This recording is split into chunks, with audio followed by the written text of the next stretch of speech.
ఉద్యాన పంటలకు geographical indication tag తీసుకొచ్చేందుకు కొండా లక్ష్మణ్ తెలంగాణ రాష్ట్ర ఉద్యాన విశ్వవిద్యాలయం కృషి చేస్తోంది. ఇప్పటికే వరంగల్ మిర్చికి భౌగోళిక గుర్తింపు దక్కగా బాలానగర్ సీతాఫలం, ఆర్మూరు పసుపు, నల్గొండ దోసకాయలు, మిర్చి లాంటి పంటలకు జిఐ ప్రక్రియ కొనసాగుతోంది.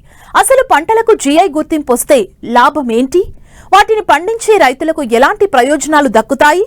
వివరాలను ఉద్యాన వర్సిటీ ప్రొఫెసర్ పిడిగెం సైదయ్య ద్వారా తెలుసుకుందాం.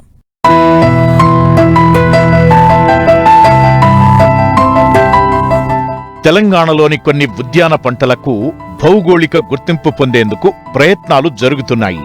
భౌగోళిక గుర్తింపు అంటే ఒక ప్రత్యేక ప్రాంతంలో పండే పంటలకు దాని భౌగోళిక మూలం, నాణ్యత, పేరు ప్రఖ్యాతుల ఆధారంగా లభించే గుర్తింపు అన్నమాట.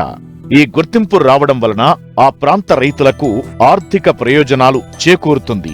తెలంగాణలో ఆర్మూర్ పసుపు, బాలానగర్ సీతాఫలం, మామిడి, కొలకేసియా, ఎలిఫెంట్ ఫ్రూట్ యామ్, ఎర్రచారల దోస, తెల్ల ఉల్లి వంటి పంటలకు జిఐ ట్యాగ్ సాధించడానికి ప్రయత్నాలు జరుగుతున్నాయి.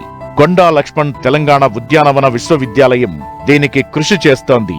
ముఖ్యంగా నిజామాబాద్ జిల్లా రైతులు అనాదిగా పండిస్తున్న పసుపు పంటకు దేశ విదేశాల్లోనే మంచి పేరుంది. పొడుగ్గా ఉండి కుర్కుమిన్ శాతం అధికంగా ఉండే ఈ ప్రాంత పసుపుకు జిఐ ట్యాగ్ కోసం ఉద్యానవన వర్సిటీ అధ్యయనం ప్రారంభించింది. ఇలా ప్రతి నెల ఒక కొత్త ఉత్పత్తికి జిఐ గుర్తింపు తీసుకురావాలని విశ్వవిద్యాలయం లక్ష్యంగా పెట్టుకుని పనిచేస్తోంది. తెలంగాణలో 45% పైగా భూములు ఎర్ర భూములు, అవన్నీ కూడా ఉద్యాన పంటల సాగుకు అత్యంత అనుకూలమైనవి. అయితే రైతుల ఆదాయం పెంచాలంటే ఉద్యాన పంటల సాగుతో పాటు ప్రధానంగా ఉద్యాన పంటల్లో తెలంగాణలో సాగు చేస్తున్న ఈ పంటల్లో ప్రముఖమైన ఉద్యాన పంటలు చాలాగా ఉన్నాయి. అవి ప్రత్యేకించి ఆర్మూరు పసుపు ఉంది, అలాగే బాలానగర్ ప్రాంతంలో పండించే సీతాఫలం ఉంది, అలాగే జగిత్యాల మామిడి, మహబూబ్ నగర్లో పండిస్తున్న మామిడి, ఇవన్నీ ఉన్నాయి. దాంతోపాటు సజ్జాపూర్ అనే ఒక గ్రామం రైతులందరూ కూడా కొలకేసియా సాగు చేస్తున్నారు. అలాగే మండ్రాయ్ అనే వరంగల్ జిల్లాలో మండ్రాయ్ అనే గ్రామంలో ఎలిఫెంట్ ఫ్రూట్ యామ్ అంటారు. అది మొత్తం దాదాపు 100 సంవత్సరాల నుంచి వాళ్ళు సాగు చేస్తూ ఉన్నారు. అలాగే ఒక్కొక్క ప్రాంతం నల్గొండలో తెల్ల ఉల్లి ఉన్నది, కొన్ని మండలాలు సాగు చేస్తున్నాయి. అలాగే దోసకాయ, నల్గొండ ప్రత్యేకించి చారల ఎర్ర దోసకాయలు దాదాపు 50-60 సంవత్సరాల నుంచి సాగు చేస్తున్నారు. బత్తాయి అత్యంత ప్రాధాన్యత కలిగిన బత్తాయి మన నల్గొండ జిల్లాలో ఎప్పటి నుంచో సాగు చేస్తూ ఉన్నారు. వీటన్నిటికీ కూడా తిరుపతిలో అడ్డుకున్న ప్రాధాన్యత, పోచంపల్లి ఇకత్ శారీలకు ఉన్న ప్రాధాన్యత ఎందుకు వచ్చిందంటే వీటన్నిటికీ భౌగోళిక గుర్తింపు, జియోగ్రఫికల్ ఇండికేషన్ అంటారండి. అంటే ఒక ప్రాంతంలో అదే దాంట్లో ఉన్న రైతులందరూ కూడా స్థానికంగా ఒక ప్రత్యేకమైన రకాన్ని సాగు చేస్తున్నప్పుడు ప్రపంచంలో ఎక్కడ కూడా ఈ వాతావరణంలో వచ్చే ఆ పంట ఆ విశిష్టతలతో, నాణ్యతతో, దిగుబడితో రాదు. కాబట్టి వాటికి ప్రత్యేకమైన గుర్తింపు ఆ చెన్నైలో, భారతదేశం మొత్తానికి సంబంధించి చెన్నైలో జిఐ రిజిస్ట్రీ అనే ఒక కార్యాలయం ఉంది. పేటెంట్తో సమానమైన హక్కులు ఆ రైతు సంఘాలకు మాత్రమే ఇస్తూ ఉన్నాయి. దాన్ని దృష్టిలో ఉంచుకొని మా విశ్వవిద్యాలయంలో శ్రీ కొండా లక్ష్మణ్ తెలంగాణ ఉద్యాన విశ్వవిద్యాలయం తరఫున ఇప్పటికే వరంగల్ ప్రాంతంలో వరంగల్లో చపాట మిరప అనే రకాన్ని మేము జిఐ భౌగోళిక గుర్తింపు అప్లై చేయడం జరిగింది. అది ఇప్పటికే వచ్చింది. దాంతో రైతులు ఏంటంటే ఒక రకాన్ని సొంతంగా రైతులు తయారు చేసుకుంటే ఎన్ని లాభాలు ఉంటాయి, ఎన్ని హక్కులు ఉంటాయి, అవన్నీ కూడా వాళ్ళకు వస్తున్నాయి. ఆ రకాన్ని ఏ ప్రైవేట్ విత్తన సంస్థ కానీ, ఏ ప్రభుత్వ విత్తన సంస్థ కానీ ఆ విత్తనాలు ఉత్పత్తి చేయకూడదు, కమర్షియల్గా అమ్మకూడదు. ప్లస్ దాంతోపాటు ఎగుమతికి ఎన్నో అవకాశాలు ఉంటాయి.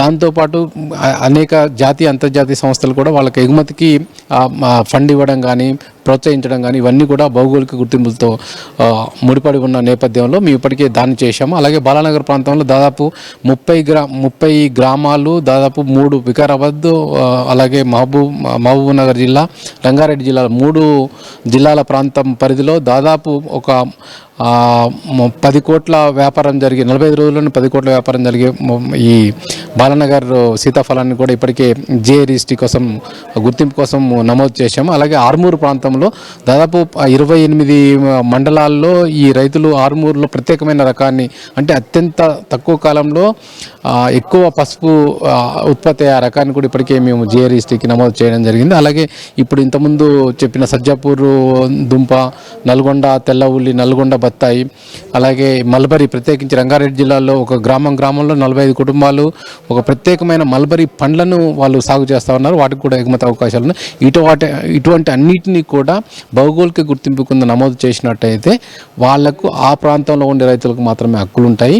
వాళ్లకు ప్రత్యేకించి ఎగుమతి చేసుకోవడానికి ప్రపంచంలో GI ట్యాగ్డ్ వెరైటీ అంటే వేరే వాళ్ళు ఏ ప్రాంతంలో పండించడానికి వీలు లేదు. పండించినా కూడా ఇదే ప్రాంతం పేరుతోని వాళ్ళు ఎగుమతి చేయాల్సిన అవసరం ఉంటుంది. దీనికి ప్రత్యేకమైన గుర్తింపు ఉంటుంది కాబట్టి ఎగుమతికి దాదాపు ఇప్పుడు దేశవ్యాప్తంగా అనేక GI గుర్తింపు పొందిన పంటలు పరిశీలించినట్టయితే దాదాపు 20 నుంచి 30% అధిక ధర రావడం జరిగింది. అలాగే ఎంటర్‌ప్రెన్యూర్‌షిప్ ఎక్కువగా బాలానగర్ సీతాఫలం తీసుకున్నట్టయితే ఈ అన్ని జ్యూసు, సలాడ్స్ వీటన్నిటిలో కూడా వాటి పౌడర్ని వాడుతూ ఉన్నారు. అలాగే ఐస్ క్రీమ్లో వాడుతున్నాం. ఇప్పటికీ పరిశ్రమలు చాలా వచ్చినాయి కాబట్టి గ్రామీణ ఉపాధి అవకాశాలు మెరుగుపడతాయి.